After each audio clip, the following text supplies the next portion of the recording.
હું છે ને નાની નાની વસ્તુ ઉપર ડિસ્કરેજ થઈ જાઉં છું. કંઈ પણ મને કદાચ મારું કંઈક મને કામ હોય અને મારું કામ નહીં થયું, હું કરી નહીં શકું એ કામને, તો મારું કોન્ફિડન્સ તૂટી જાય છે. તો હું એ કેવી રીતે બદલું? કામ પછી કાયમનો અંત આવી ગયો ને કામનો, કે ફરી ટ્રાય કરીએ તો સક્સેસ થાય.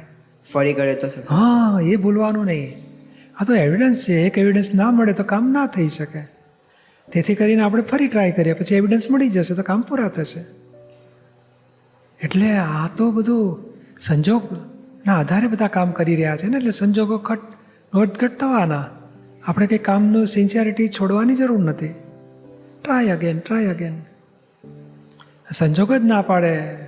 3-4 વખત કર્યા પછી એવું લાગે કે હવે સંજોગ એમ જ કહે છે ભાઈ આ રહેવા દો, બીજું કરો, તો પછી છોડીને બીજું કરો. પણ આપણે જોબ કરતા હોય કે બિઝનેસ કરતા હોય તો બધા સંજોગ તો અપડાઉન આવવાના જ. બધા ડાઉન સંજોગ આવે એટલે ડિસ્ટર્બ નહીં થવાનું, પાછો રીસેટ કરવાનો.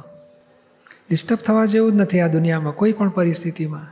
અને તમને કેવી રીતે તમને મોટિવેશન શેનું મળે કે આ બધું કરવાનું ને એમ? આ કયું એ જ મોટિવેશન.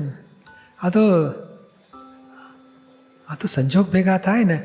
અને 12મે માળે જવું હોય તો લિફ્ટમાં શું કરવું પડે? કેટલા મજૂરને બોલાવવા પડે ઉપર લઈ જવા લિફ્ટને? કેટલા લાવવા પડે? 2 લોકો 3 લોકો 1 લોકો 12 લાખ માણસો જોઈએ ને ખેંચીને ઉપર લઈ જવા માટે. હા, કે બટન દબાવવાનું? બટન દબાવવાનું. હા, જો ગણેલો હોશિયાર. નહીં તો કહેશે મજૂરો લાવો ને પછી ખેંચો એટલે ઉપર ચડાશે. તો કે ના, મજૂરોની જરૂર નહીં, બટન દબાવવાનું. એવું આપણે સિન્સિયરિટીનું બટન દબાવવાનું, કામ સિન્સિયરલી કરવું છે. પછી સંજોગ ભેગા થઈ જશે. બટન પકડી રાખો, પછી આજે ના થાય તો કાલે થશે, કાલે ના થાય તો પરમ દાડે થશે, પણ સંજોગ ભેગા મળીને કાર્ય પૂરા થયા કરશે.